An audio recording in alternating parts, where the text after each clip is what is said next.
Hello, everyone, and welcome back to another episode of the Belgian Football Podcast. My name is Ben Jackson, and I'll be your host for this one. As per usual, Scott and Joris are here. Guys, how are you doing this evening? We are here. The Trident is here. Hello, everybody. Hope you're all well. My team won this week, so I'm fine. Scott team's lost, apparently. So, well, the one is leaning towards at least. So I'm fine. No, in general, I'm also just fine.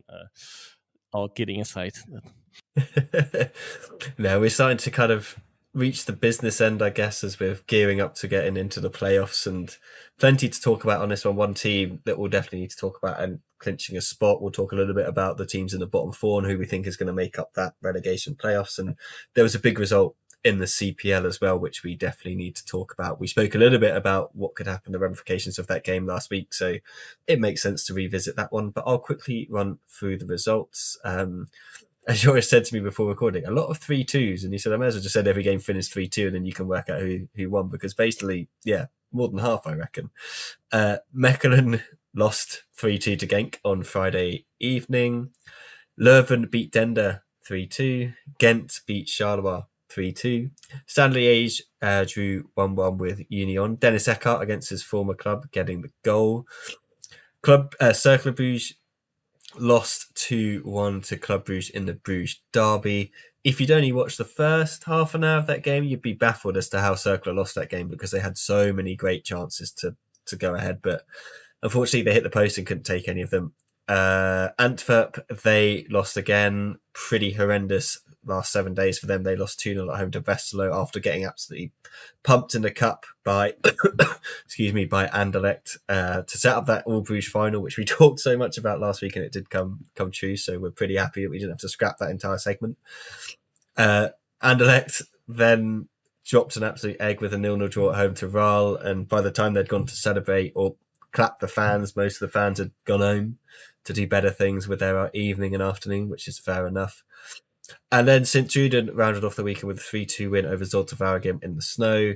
That game had a lot, didn't it, guys? It had a lot. There was red cards, there was snow, there were penalties, there were delays, and there was an incident of racism, which, yeah, it's just horrendous. Like that, this thing happens. Obviously, we've just had that one this week with Benfica.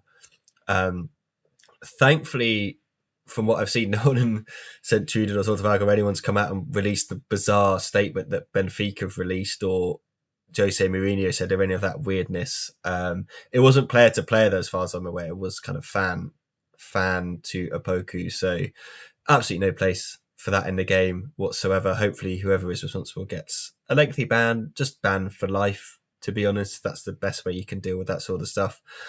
And Opoku had a great game, to be honest, as well. He played fantastically in that. It was unfortunate to be on the losing side. But for Sint Truiden, massive result. Like, they just keep marching on. They're still second, just 2 points behind Union with 25 games played, secured that playoff one spot. So I feel like we can comfortably now start to talk about them as a playoff one team and what to expect from them. I think for the next couple of minutes, guys, I'm just keen to get your take on what should their kind of ambitions be, because if they'd snuck in at the bottom, you could kind of be like, oh, they should just be happy to be there, just enjoy the kind of being part of that top six and all that sort of stuff. But the fact that it looks like they're going to be comfortably a top three side and go in to the playoffs in control of one of those European spots, like, should they be minimum expectation is to keep hold of that spot? Or do we think that's still asking a little bit too much of a squad that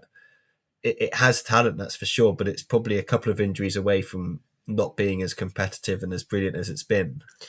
Yeah, it's such an interesting question, that, Ben, because they are still the form side in Belgium and have been for ages in terms of their consistency. And they're still going. I think there's an assumption that they're going to kind of fall flat on their face. That's the feeling I get. There's a general assumption that, it's all going to start to come apart. Now, they've obviously guaranteed their playoff one spot, but it's actually difficult to describe what an achievement it is to have done that for only the second time since the playoffs became a thing. in Belgian football back in 2009-10, which was the last time they did it. This time is kind of slightly different, I think, because they're sitting in a position where you're like, oh right, okay, well, they are the informed side, so how are they going to respond to these 10 games? Because they're entirely different, as we know. It's about details. Excuse me, and it's about mentality as well, and essentially just getting the job done. Performances in a way don't matter at that stage. It's about winning the duels and doing the dirty stuff to kind of get the job done. The interesting thing for me in all of this is the biggest factor is their coach, because he's also the biggest factor in their success this season. There are others. And if you want to find out more about the others, head over to my Substack on Belgian Fields, because back in December, in fact, it was actually quite a while ago that I wrote that piece, back in mid-December, just before Christmas, when they were really starting to motor. I wrote an article called Golden Samurai, if you want to go and find it, and it talks in a lot more detail about what's going on inside the club and some of the factors behind why they've been having a brilliant season, and all of that still remains true. So you get the full context there. In terms of what they can achieve, I think they should go into this with kind of no expectations, to be honest. And I really hope that Wouter Rankin is saying to them, look, let's see what we can do here, boys. Because lots of people are expecting them to kind of fall flat on their face, but actually at the moment there's genuinely nothing to suggest that's going to happen, unless Ben hinted at, a few injuries would really screw them over. And I do agree with him. And the thing is, they have been, and this is definitely a factor in how good their season's been, they've remained remarkably injury free all season, particularly to key players. The recruitment as well, this season has been quite good in the sense that it's actually been effective. In recent years, they've brought in players who you thought were good acquisitions and kind of made sense, but didn't really produce the goods in any meaningful way.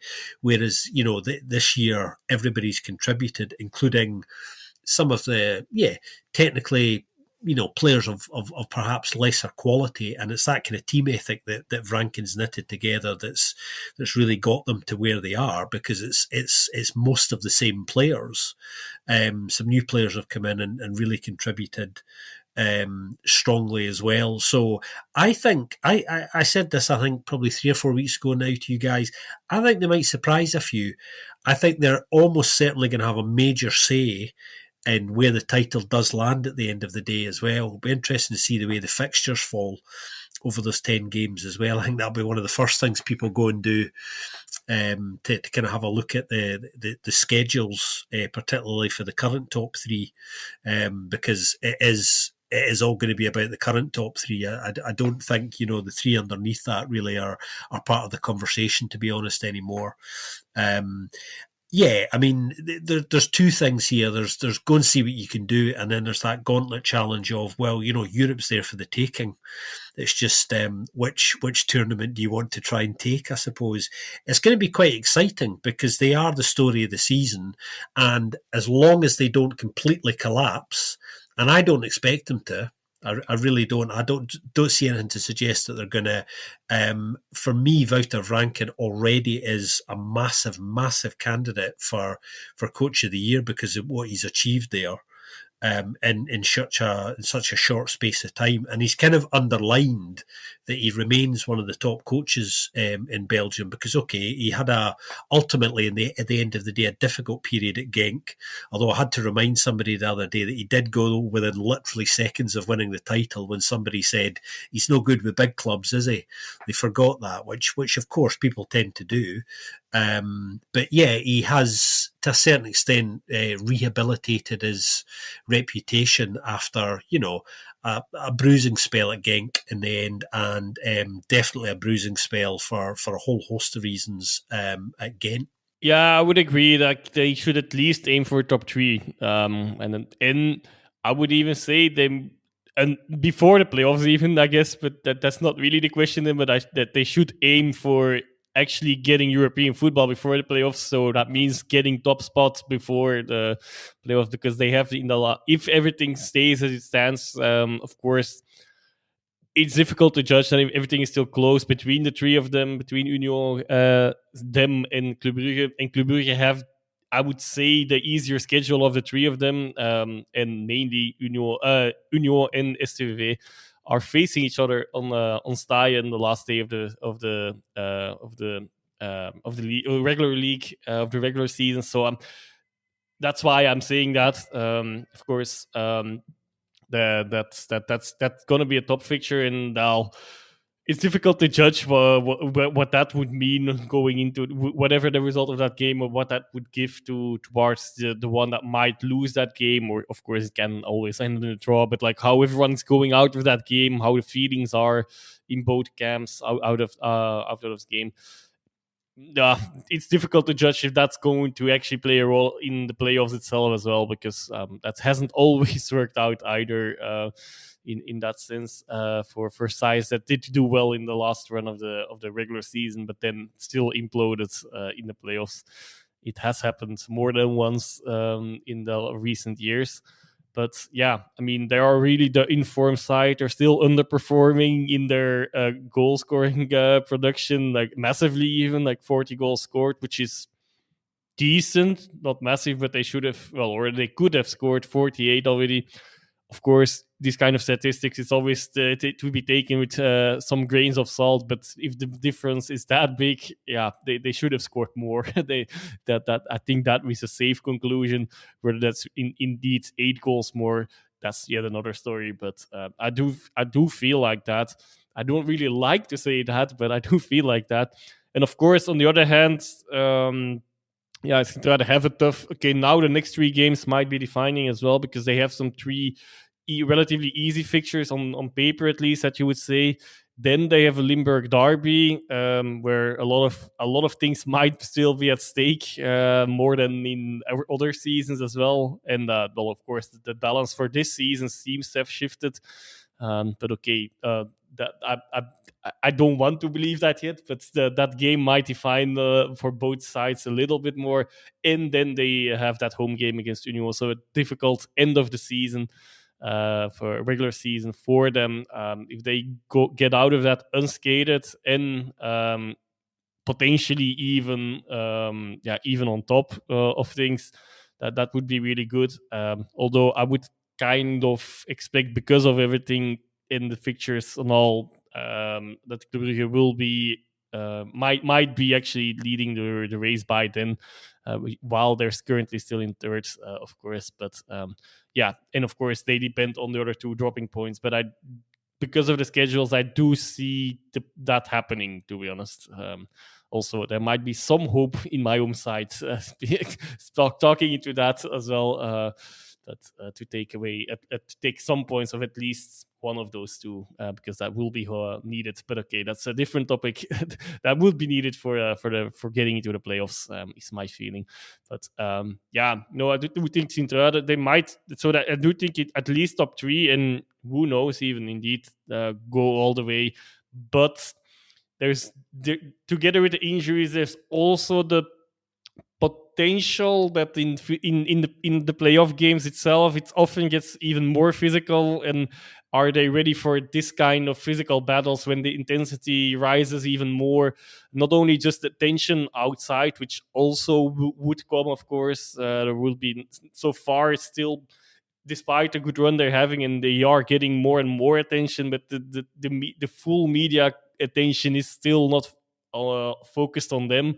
And when that changes, of course, that's, I mean, it doesn't mean that they will implode necessarily, but it anyway might have an impact that's well, it has brought down smaller clubs sometimes, anyway, also bigger clubs even as well. So like, for that matter, but yeah, we will have to wait and see to see what the effect of that will be. But so I do see the injuries and the intensity of the playoff of the Champions playoffs as potential pitfalls for them. Of course, if they don't become champion, then they will be more than happy with the season they will have had anyway already, as long as they don't fully implode, which I also don't really expect. But also again, also, another thing, of course, they're not so used to the Champions playoffs itself, so the halving of the points, it is coming once again.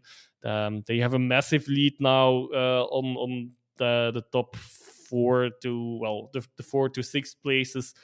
Will that still be the same one by the time that they get to the playoffs? And secondly, after game day 1, because it's not a given, but they tend to place the first three against the last 3 there. If that would not yield a good result, the first game in the playoffs, that might also be defining for their playoffs, and how things will go, and whether they will indeed be able to aim higher, or somehow have to fear a good run from one side. Potentially, I could still see not from all 3 in the 4 to 6, but one good side always can maybe still mingle, not necessarily for the title, but for a top 3 spot if things at any of the top 3, of course, that goes for all of them, implodes. And between the 3 of them, then Sint Truiden would be the most likely candidate that would happen. But I don't really see it happening. There's still a few things in play that, like I mentioned, but I don't really see it happening at the moment. They're consistently quite good, even though about the game of last weekend, there are some things to say about not wanting to play on the snow and so on. So these kind of petty excuses, I do feel like that also might not be needed if they really want to go all the way as well. Just don't get distracted by the circumstances, even though, of course, the snow did play a role in all of the Sunday games. It was not for the better of the quality of the games, to be honest, either. But sometimes you have to deal with it, I guess.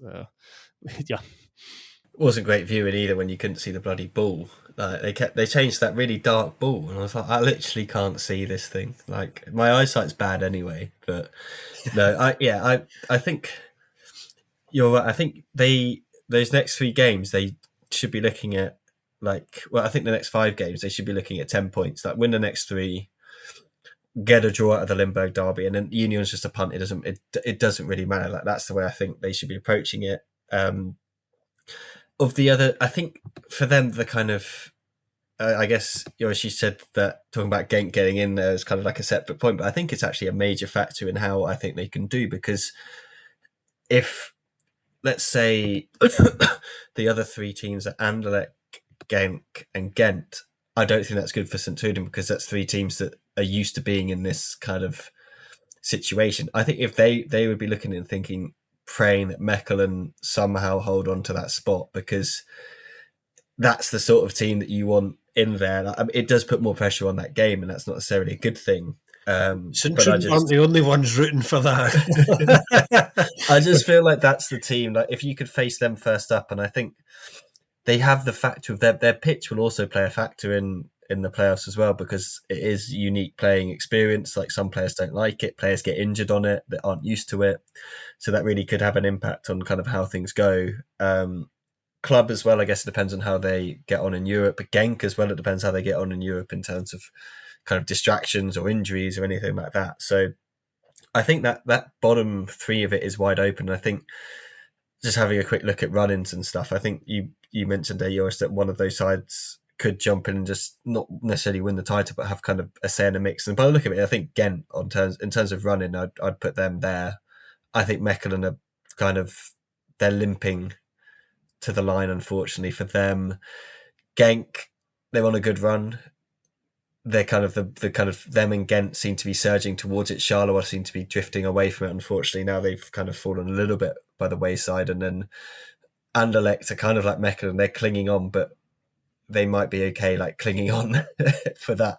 It really just depends. I can't remember. I just feel like when I looked at who the teams are playing, Ghent seem to just have the best run. Yeah, they've got Cercle, they've got Genk as well, obviously.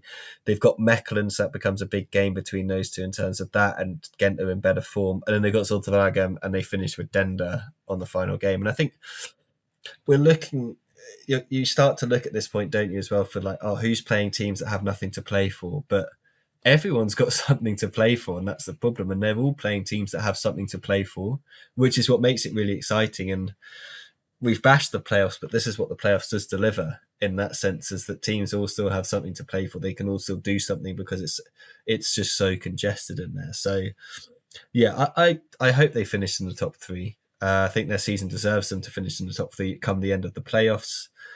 I just always worry with teams like this, because we saw it with Ostend, didn't we, all those years ago, that Blessing team that was just fantastic. They played incredibly good football, but they got to the playoffs and they just completely fell apart.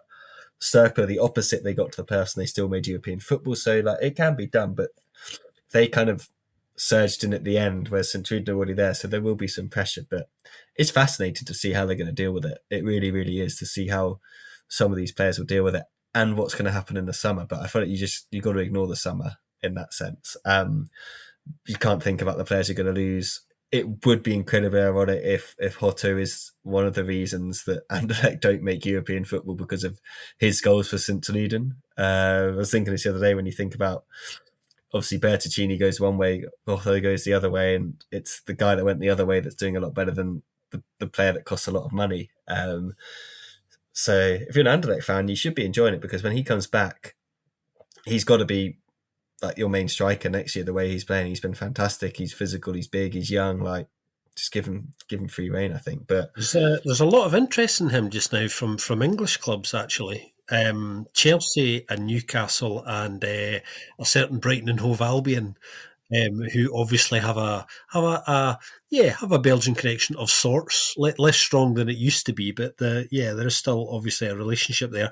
They're all following him kind of quite closely. I have a doubt whether he'll Don't go turn to the any of them. Anderlecht shirt again. To be honest, I really do. I just don't see it now. As much as they might like that now, I just don't see it. This is like a bugbear of mine at the moment. I was having this moaning old man nostalgia conversation with someone the other day, where it's like, I remember the time when, if you were a striker, you had to put together 2 or 3 good seasons before you got a move to any of these sort of clubs. But now you don't even have to have a great season. You can have a reasonably good season. As long as you're young, you're going to earn this move. And then how many of these that is just like Chelsea, a prime example, like hoarding up all these players. And then what do you do with all of these players? Like, you're stagnating player growth. You're not given these opportunities. It's stay where you are, like when you're young, because you'll still, if you're good enough, you get the move eventually. Don't stagnate your career too early. And then we've seen it so many times, sadly. So I do hope he stays in Belgium. But see, we tend to see as well that the truly elite clubs, of which there are not that many, I mean, there'll be English football fans who argue that everybody in the Premier League's an elite club because it's an elite league. Don't get me started on that nonsense. The true elite clubs you can count on one hand, pretty much, really. But they're the clubs that wait longer for more data. They don't tend to make snap decisions on the basis of one good season for a striker. They might make a snap decision on a really talented young player who has huge potential quite early. We've seen that with a number of players, particularly over the last couple of years or so, getting huge moves to kind of elite clubs and then just kind of all coming a cropper. But when it comes to things like strikers, somebody having one good season is never enough for an elite club. They want more evidence that you're going to be able to do it, so that you're not a flash in the pan. But yeah, I'm sure he'll be able to get a move to Chelsea or Newcastle or somebody who'll throw massive money. Because for me, neither of those two are elite clubs. Oh, I can hear the sound of Chelsea and Newcastle fans baying to my blood there, but I'm sorry, you're just not. we have lots of Chelsea fans that listen, as far as I'm aware. Newcastle just won 6-1. That's rough recording as well in the Champions League. But nonetheless, I do think they are the easier one to tame a little bit as well for this purpose. But I also don't see it. Also, another thing that could factor in on that is, of course, the World Cup that he might or might not get into, and whether he performs well there. That might also convince maybe even bigger clubs or get them in the mix. Maybe not convince, but might get some extra rumors at least going and drive the price up for sure. But yeah, and also he's of course still 20 only, so he could technically be assumed as one of those. Emega is signed by Celtic, and he was nothing in the Pro League, of course, with a few years extra, but he didn't have what Goto is having in the Pro League, at least at his age, I think. Although he's still also, I think he was really young as well. It's not a bashing of Emega; it's more like a sign of maybe Goto indeed also could get there. Of course, Emega took some not down, but side turns at least before getting there and getting into that Strasbourg network, Chelsea network. That does help things, it seems. But yeah, that's another reason why Chelsea might be interested in Henry as well, to put him somewhere still. That's of course one of the other options, of course, in general. If it would be really one of those really big clubs coming, which I wouldn't go to myself yet, myself yet, but in terms of career planning. But yeah, you never know with all these constructions lately. Anyway, yeah, and that's for sure as well. Makes it we can talk about career paths and stuff, but if you're showing that amount of money, aren't you, at that age, I wouldn't turn it down. But I guess it can be short term gain, and yeah, Scott, you're right about like those players, like young players that make those moves, and then like we've seen it with Belgian players that have made the move to the Premier League, and I think it'd be different for Hotto maybe compared to some of the other guys we've seen make the moves to like shit teams, like moving to Southampton when they're going to get relegated is a shit move. Joining Wolves when they're just an absolute basket case is a shit move. Do you know what I mean? Like anyone could have told you that was going to be a crap move. Financially, it probably works out. And I mean, Big Paul's smashing them in Turkey, so I don't think he really cares. And he was, the thing with Onuachu is like different as well. Like age-wise, he's a complete different profile, I guess, to what Goto is. But I just don't think you can sign a player based off one season. It's like this. There's this whole thing that kind of winds me up at the moment is like social media scouts like pushing these like teenagers profiles of like these 17, 18-year-old kids, like the next wonder kid, blah blah blah. It's like you haven't got a clue. Like I remember back in the day, you'd open up like the Match magazine and they'd be like, these are the future stars of English football, and none of them would have made it. Like there was Josh McEachran was meant to captain England at World Cups. I don't think he made a cap. Like everyone just needs to calm down a little bit about some of these young players and just let them play at the clubs and like let them develop and stuff like that. Like give them a couple of seasons. Because yeah, like I said, I just remember like you'd have players that would bang in 10, 15 goals a season regularly and then get the move. Samatta's kind of one of those examples that he scored reasonably regularly for Genk and then got the move. It didn't work out, but at least like you have a body of work.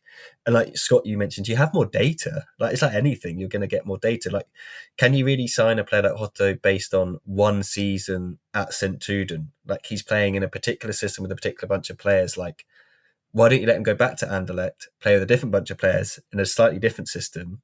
And if he still scores goals, and you're like, okay, yeah, he can adapt to these different systems and stuff like that. But otherwise, you're just, it's a frustration with football I have, and it's one of those things that I know it's never going to change. I know we've reached that point with the game where players are just getting bought for very kind of large amounts based on very little kind of output, and you don't have that longevity that you have at clubs, which is one of the reasons it's been. One of the kind of perks of following Belgian football has been that you kind of see some of these guys that have just hung around for a long time, and it's like it is a rarity and it is quite nice to see. But I digress. We've sidetracked slightly, but I think it's an interesting conversation to have. And yes, if you're a Chelsea fan, you can direct all your abuse at Scott. Lots of my friends are Chelsea fans, so I'm not gonna pip in or chime in with anything like that. And I know a couple of Newcastle United fans as well, so I'm not even going to chime in on that one. I'll keep my powder, try and keep myself safe. Let's flip ourselves to the bottom of the table. Club Brugge obviously beat Cercle Brugge this weekend. I thought Cercle played quite well, to be honest, in the first half. They had some great chances. They carved Club open a couple of times, but you're just looking at that and you're like, if they just had a Denki and a Weda, like one of those sort of guys, maybe the scoreline's different. And that's the difference between Cercle now and Cercle a couple of years ago. The gap's really opened up for them at the bottom, and I think we can give them a 90% chance that they're going to be in that bottom four. But I'm interested to hear who do you guys think is going to join them? Because there's so many teams in the mix. Like it's the same with kind of the top six is the top three's obviously taking shape a long time ago, but that second three, like there's a couple of names in there, but I feel like we're kind of there's 4 teams for 3 spots basically with the top 6 now. Like maybe Charlotte will get back in, but we're probably looking at one of those teams outside of out of Mechelen, Ghent, Anderlecht missing out. But in the bottom, it seems like any of those teams could kind of find themselves in the mix. I'm interested to see who do you think is going to join Circle and Dender. Obviously, Dender are definitely in there. Or do one of you see Circle Bruges getting out? I presume not. I presume neither of you are going to turn around and tell me that that's completely false. But I'm interested to hear kind of where you think we're gonna who you think we're going to see in that bottom 4 for the playdowns and whether it actually matters at all. Like, or is it just going to be Dender? Because I still think once that thing starts, depending on the gaps, I do think it's going to be more competitive than people give credit for, because I don't think Dender is as bad as the points show, because they're getting battered, and that to me is a sign of a team that they're not bad. They don't have the quality other teams have because they don't have the budget, but they're not a bad team. Yeah, you're highlighting a really important point there, Ben. I think the playdowns have exactly the same jeopardy, but in a different way. Playoff 1 is very much about how you handle the pressure and aggression of those last 10 games. The playdowns are very much about how you handle the pressure of just kind of disintegrating, really, and who can master the terror of going down better, who holds their nerve. I think looking at it, I mean, my feeling is I'd be very surprised if that much changed now in terms of the 4 that are sitting in those spots. Obviously, there are arguably 3, maybe 4 sides who, depending on how they handle the remaining 5 games, could still get right sucked into that. But I don't have any confidence Leuven are going to go on a little run now to kind of drag them out. I think Zilta will probably pick up enough points to see them clear of it. The one side at the moment who arguably probably worries me the most potentially actually is Antwerp from a psychological point of view. They've had an awful week. You were referencing them getting a bit of a doing in the cup semi-final, which they did. Poor home performances over the course of a couple of games, and they're in a situation now where they kind of really need a couple of wins out somewhere, really, just to kind of get rid of those nerves, because I think mentally the results of this week are going to be really interesting, because they were doing kind of quite well under Joseph Oosting for a while, and the wheels seem to have come off there to a certain extent. It's going to be really interesting to see how they handle the next few weeks, the next month or so.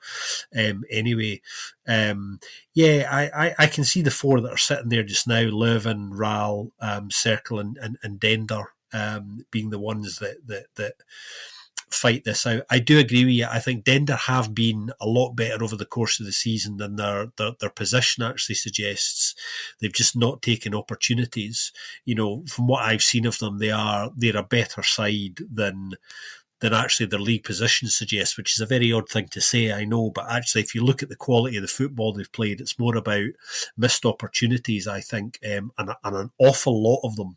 Hayek Milton, I'm sure, would want to talk quite a lot about referees and the treatment they've had by officials over the course of the season as well. He's really been kind of surprisingly vocal, actually. Obviously, he was very vocal about that this weekend as well. Probably rightly so. They lost this weekend to a very late penalty that I don't think was a penalty, and I think the vast majority of people, perhaps with the exception of Leuven fans, think it wasn't a penalty. It's just a kind of consistency thing. It's the same old. I'm getting deja vu all over again here. I don't see too much change there. I think it will go to the final day, though. I think we're going to have to wait until the final minute of the 10th or 11th minute of stoppage time as ever for certain things to kind of be guaranteed. And in many respects, that battle down there, the play downs, as Ben always likes to highlight rightly, is sometimes infinitely more fascinating because it's an entirely different kind of pressure. and how you handle that is really, really interesting, and definitely more interesting than the Champions playoff from a mental and a psychological point of view, because that's more about tactics, I think, and physicality. In playoff one, I think it's a little bit different. I think it's almost entirely mental with the playdowns. Okay, few things. I'm gonna shake it up a little bit, just also for the sake of it. I don't necessarily see everything is going to happen, but I do see chances for Cercle, since they still face both La Louvière and Dender at home in their last few games. So, okay, they need to win those, of course, to still have a chance. But if they do so and grab some points, maybe some draws somewhere else along the way, that might be enough. I don't count. So I do see, regardless of that happening, I wouldn't rule. Well, okay, there's plenty of teams to not rule out, but I do feel like Sint Truiden has quite a big chance to fall into it as well, since they're just actually on a very terrible run of form as well, and don't really have the easiest fixtures. I don't have them in my head now, but I don't believe they face any of those lower sides anymore, which of course can also be in their favor in case they can't lose against them, and then it would be like a 6-pointer game, of course. But yeah, that's doesn't seem to be the case. In Westerlo, I'm also actually still not very confident about that would that they are going to be fine, that they are already safe. Would not be surprised if they fall out. Fall into the relegation playoffs. And then we come to the more sad point that I'm going to make. I don't think it matters anymore. I think the distance is too much for Dender, regardless of whatever is happening. Of course, if they need to close, if the distance stays at least as big as it is at the moment. But like I mentioned, they still also have a game against Cercle Brugge, so they might be able to close the gap. Then, of course, my first take here is not going to happen in that case. But if they win that game, that would still give them a fighting chance. Otherwise, I do think in a mini competition with 6, I don't think there's much hope for them if the distance is. I don't believe the points are halved in that playoffs. That's another thing that could play a big role. So yeah, that's if the distance stays at 7 points, that's 3 games that they need to make up. Of course, to one side, that's enough, but that's the advantage. But I don't really see it happening all of a sudden. So maybe if they would have won last week, and then there were chances to do that, or at least not lose that game, as Scott also already touched on here. But unfortunately, that did not happen, and I do feel like it could be a fatal blow already. Fatal, of course, for those. They still would only face another playoff, of course. But I do think they might be able. They might need to prepare for that already for starting. Well, latest after the game against Cercle Brugge. At least I'll give them that one still. I think that's in 2 weeks' time. Yeah, no, I think I pretty much agree. I think I do think Leuven could get out of it, and I think that Antwerp game will be it could be quite pivotal for which one of those sides finishes in the bottom 4. But at that point, I don't think it matters. I think if you're top of the bottom 4, by then you're probably fine. If Dender can get it to 4 points, then you're suddenly in that situation where it's doable, but you've also got absolutely nothing to lose, which is really dangerous because then everyone else has something to lose. Like if they can get it within a 2-game kind of a thing where whoever's above them, if it's RAL, if it's Cercle, whichever of those sides, it's suddenly like those teams are under so much pressure to avoid it, because that Dender, like you also said, kind of they're already in it, so it's like they can actually start preparing for it anyway. They're probably watching all of the teams in the playoffs in the CPL now anyway. Like they're probably collecting as much of the kind of footage and data as they can, because they'd be stupid not to. And I don't think Dender are run badly, and I don't think they're stupid people running Dender. I think they're quite clever, they're quite savvy, and I think they'll be doing that sort of stuff. But if you suddenly dropped into it during the playoffs and you've suddenly not watched any of these teams and you suddenly got a scout, like it can be a bit more concerning and a little bit more worrying, and you're a little bit more fragile. And I think I do worry for Cercle, just in terms of the youth and the young players that they've got and the mentality that they're going to have. And I think I do feel like I think every team probably in that bottom 4 actually wants Cercle Bruges to beat Dender in that game, because for every single one of them, that's really, really helpful if they can do that. But there's a lot of work to be done at Circle over the summer, and it's going to be really interesting to see that. And I think we'll get to that at another point, and that can be another talking point and another podcast topic, because we've seen and we've followed their story quite closely, having the connections we have within the club and the people we know there. And like Dender, they're not stupid people running that club either. That they know there's lots of work to be done. And has Sanel shown enough? They've stuck with him, and fair play, they've really, really stuck with him compared to like other head coaches in and around the bottom. And to be fair, actually, when you look at it, a lot of those coaches have been given a lot of chances. I think because of the current kind of situation and because of Dender, it's actually probably given people more lease of life than they would normally have. So I think that's going to say that's a really good point, Ben. I was actually going to say that I've been really impressed by the fact that Circle have stuck with Honor Sanel, particularly, we know about the high turnover in coaches in Belgium, no matter where you are in the league. It's culturally ingrained in the football culture here. You know what I mean? And I think there was an expectation months ago that the change might have been made, just because there was no indication. Well, the data, the surface data was actually always very positive. I remember talking about this months ago, and I think that's probably the thing that persuaded them, look, let's stick with this. But the fact that they have, going against the grain, in all honesty, culturally, I think they're to be applauded for that. And the truth is, I don't think they had any other option, really. You're making the change and just hoping, if that's the case, which is often the scenario for clubs. But I totally applaud them for that, because I think almost any other side would have made the change in the sheer hope that it might have made the difference. And I do think he is the right person for them, and I think it just needs time. So they've given him that, because despite the surface data still being kind of quite good, the output in terms of results isn't what they would want to be, kind of still. So yeah, it's still a very young squad as well. So it's a time thing. Yeah, definitely, and I hope it works out, because they've stuck to the vision and they've stuck to their guns. And I just think a little bit better recruitment in the summer, maybe a bit more savviness in kind of certain areas, and someone that's going to put the goals in. I thought Ngura was going to be the one to be able to do it, but he's kind of gone off the boil a little bit, which is a shame, because there's times where he's looked really, really good, and there's times where he's really struggled. Vanzer hasn't quite worked yet. Maybe in the playoffs that will start to happen. I don't know. It just hasn't really, really turned out. And you'd feel like a fit and firing Vanzer would have been able to put some of those chances away that they created on Saturday, but you can't start on Sunday, but he's not starting games and stuff like that. So let's go to the CPL, because there was obviously a big game that took place between the side in second and the side in third.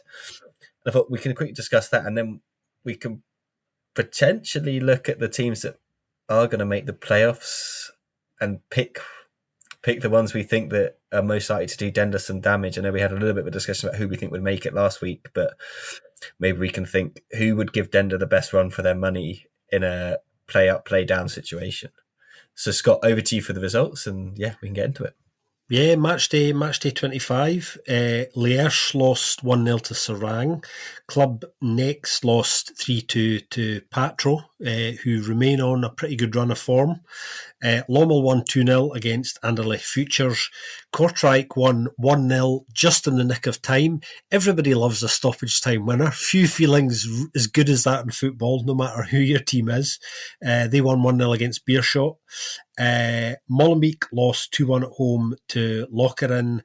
Young Genk won 2-0 against RFC Liège, and Lommel lost 2-0 to the marauding leaders, as they have been all season, Beveren, who we shouldn't forget can go up this weekend if they win. And I think, what's the other? Beerschot failed to win. They can go up So we will see what happens there. But yeah, Kortrijk managing to win what was probably the big game of the weekend and the one that a lot of people were kind of keeping their eye on. I have to say the goal celebrations after that were just great, actually. The players, the sheer joy from the players, never mind the fans, was just really, really nice to see, because they realised that it was a reasonably significant result, actually. Because they were not fizzling out, but the doubts were starting to creep in. I think both probably internally in the club and certainly from an external perspective for them a little bit as well. So that's come at just the right time for them. I think Dender are going to look at all of this probably and go, do you know what? We would fancy our chances against anybody, really.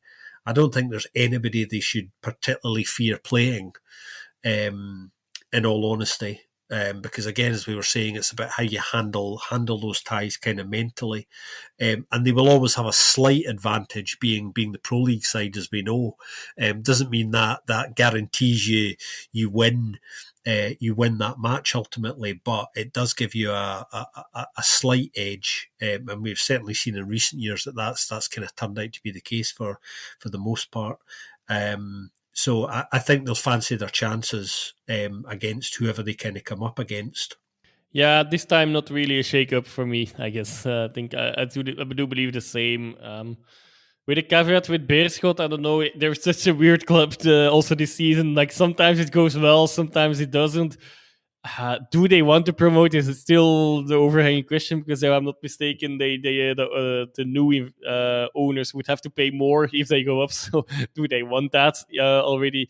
That might also be why they might not be too unhappy with the result, even although they definitely are of course, against that in that game against Kortrijk. But yeah, I do think they ran away now, both Beveren and Kortrijk. Indeed, Beveren could already become champions in February. Imagine that. that you don't hear that very often or ever, actually. I think so far in a summer league, in a non-summer league, in a regular season league. That's interesting, I guess. But if it's not this week, it will follow at some point, I'm sure. Yeah, and yeah, apart from that, yeah, I still will bang the drum that Eupen are not completely out of the fight, despite not playing this weekend, of course. But some teams have indeed lost right in front of them, which brings them, or at least on paper, a little closer to being back into contention. Of course, they need to win their own games for that. That's the principal factor. But yeah, that's. The side factors have played in their favor for sure, but I do feel indeed like Dender don't need to be scared of any of those sides, even if something still changes in that mix, which I don't really believe. It's like with the caveat of Eupen and who knows, a Beerschot and Pater, or someone still overtaking Kortrijk. I don't think it will happen, but even if it does, I don't think then there should be. Well, they should be worried because it's still a fight for life, or at least, of course, in a metaphorical way. But yeah, it's not really in an analogy way, but it's not really something they should be too scared about in advance, at least. Yeah, I would love Eupen to get in, but that's because I have a weird, massive soft spot for Eupen. Ever since we've done this podcast, they've been one of the sides I have a strange soft spot for. There's something in me that just wants to go because it's just in the arse end of like nowhere compared to the rest of Belgium. Like, it's so far away from kind of everything else, obviously the German speaking stuff. So yeah, it's kind of like one of those bucket list things that I've got is to go watch a game. As far as I hear, also they're quite hospitable there anyway. So to any visitors, I guess, even let alone maybe media. I think as well, if you look it up on like the Google Maps image is really like unassuming and not very interesting. It was, I remember the last time I looked, it was just like, oh, okay, what is actually there? Where you just type in the town or the city. So I'd love to see them back. I'd love to see them go up. But yeah, I agree with you guys. But let's just be hypothetical before we wrap this up. Of the teams that are currently in those spots now, so you've got Beerschot, Patro, Lommel, and RFC Liège. Which one do you think would be best equipped to deal with the Pro League? Because that is quite an interesting conversation. There's obviously, I know you guys absolutely love Patro, so I'm sure you're going to pick them because I feel like they're your favourite club. But out of those four, like I've been thinking there, it's an interesting kind of thing to talk about. Like, let's say one of them beats Dender. Which one do you think not would have the best chance of beating Dender, but if they beat Dender, would actually have a chance of staying in the Pro League without having to find a new investor or get a license? Let's pretend we'll presume they can all get a license, but I know that might be a factor in your kind of your responses. Do you know, that's a really interesting question. I wasn't expecting that one. Well, you would say Beershot, but I'm going to have to call conspiracy theories here because they don't want to pay the extra money. So it's not in their interest to do it this year. So on that basis, I'll scratch them out, although they would probably have been one of the two that I would have went for. Bizarrely, if I'm honest, I think probably looking at the squad and from what I've seen of the Challenger Pro League action this season, and I've tried to see as much as possible. So I've tried to kind of take in the majority of at least one game every weekend in the Challenger Pro League. I actually think RFC Liège, whether they could stay up or not, I don't know. But I think, I think they have potentially the most interesting squad if they were to get themselves into that position, both in terms of experience and a little bit of quality in there. Patro, in all honesty, and nothing's really changed there. Still a bit of a basket case of a club, in truth. That's just kind of the reality of it. Lommel, I've actually had a very good season, but I think they will fall short ultimately. RFC Liège, if they were to come out of nowhere, I think it's probably them. And, you have the potential there to see that sort of thing that you often see in English football with the playoffs, where it's often the side that have just scraped in that nobody's really talking about that ultimately goes and wins the playoffs and finds themselves in the promised land. So maybe we'll see something like that. RSC Liège have actually had a really good season. I think they've been ahead of where they would like to be. They've recruited well too. They've been quite shrewd about it, and I think they're a club who are, while we're talking about them very briefly, are making a degree of progress because of some smart choices, unlike some of the other sides in and around them at the moment. Short answer, no. Without any investments in players, at least, without quite a squad overhaul, I don't think it makes sense actually to talk about it. That because of that, but at this stage at least, that I don't think any of the sides currently would really have a big chance of survival. This regarding the format, of course, we'll have to see how we play. That's already the first question to answer anyways, how next season will look like, but and how many sides will go down. But I don't see any of the current squads capable of staying up in the league, in the Pro League, Jupiler Pro League at the moment.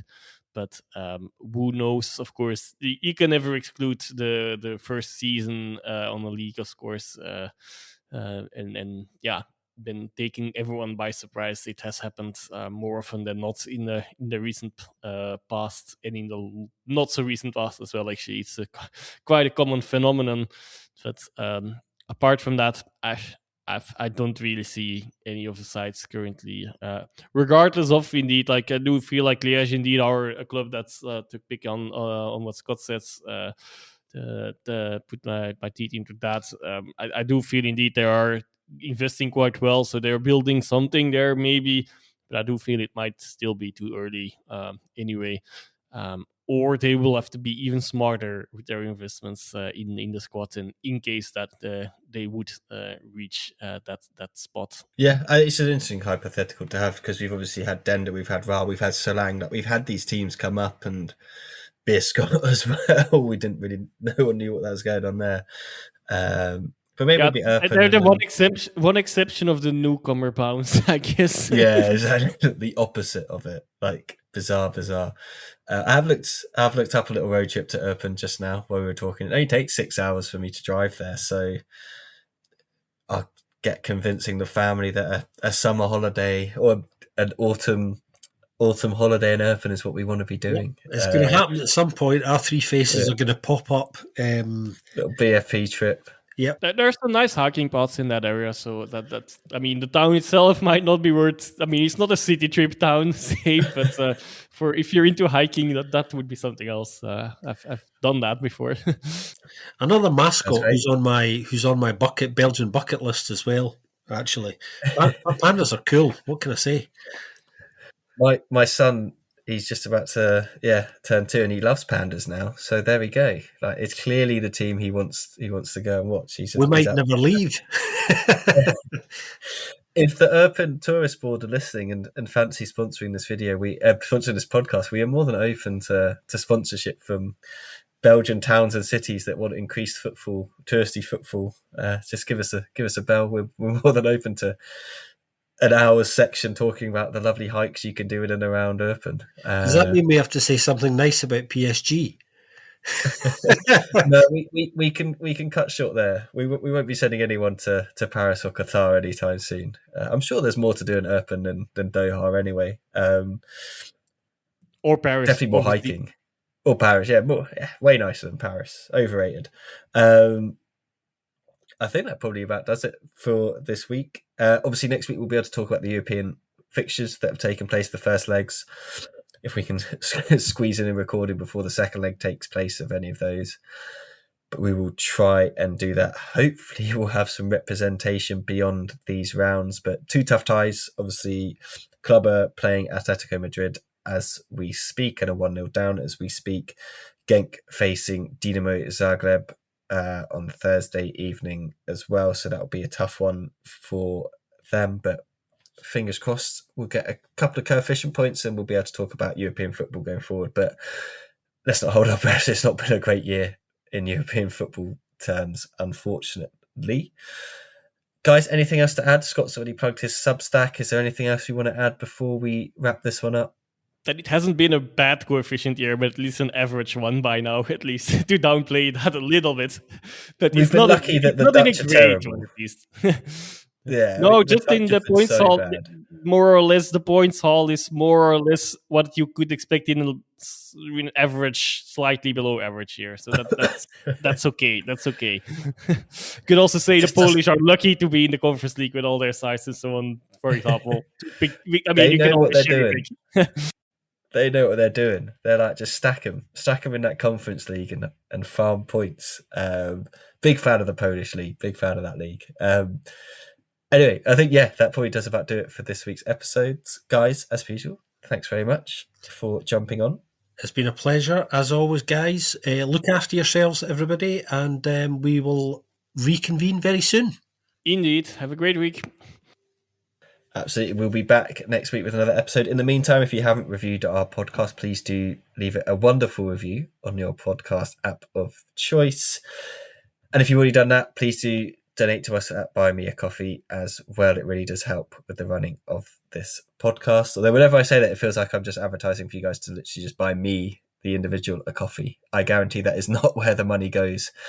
That is for sure. It goes to the podcast running. But as always, thank you so much for listening to this episode, and we'll see you again very soon on another edition of the Belgian Football Podcast.